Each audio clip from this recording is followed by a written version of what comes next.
தருணங்களை நம்ம பார்த்தோம்னா இன்னைக்கு ஒன்று பேசுறாரு, அடுத்த வருஷம் ஒன்று பேசுறாரு. அதனால அவருடைய மனநிலையை அவர் சோதிப்பது நல்லது அப்படின்றது என்னுடைய தாழ்மையான கருத்தை நான் கூறிக்கொள்ள விரும்புகிறேன். சீமான் தனது மனநிலையை சோதிக்க வேண்டும் என அமைச்சர் கீதா ஜீவன் தெரிவித்துள்ளார்.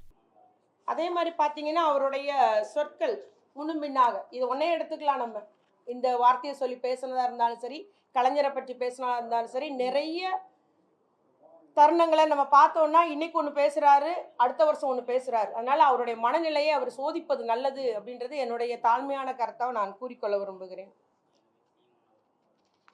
அது மாதிரி பேசுறதும் கைது பண்ணிடுவீங்களா? இது கருத்துரிமை தானே. சவுக்கு சங்கரை ஏன் கைது பண்ணீங்க, ஃபெலிக்ஸ் ஏன் கைது பண்ணீங்கன்றாங்க. அதில் பெண் காவலர்களையும் உயர் அதிகாரிகளையும் தவறாக சித்தரித்து பேசுறாரு, தவறான முறையில் இணைத்து பேசுகிறார். அதற்கு பெண் காவலர்கள் புகார் கொடுத்துருக்குறாங்க. புகார் கொடுத்ததுனால அந்த கைது நடந்திருக்கு, அது வழக்கு நடக்குது, நீதிமன்றத்தில் வழக்கு நடக்கு, நீதிமன்றம் பார்த்துட்டு இருக்கு. அதை அப்போ இவர் நியாயப்படுத்தி பேசுறாரா? இப்போ பெண் காவலர்களை தவறாக சொன்ன இவர் ஏற்றுக்கிறாரா?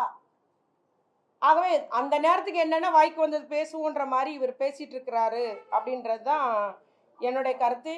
அது மட்டும் இல்லை,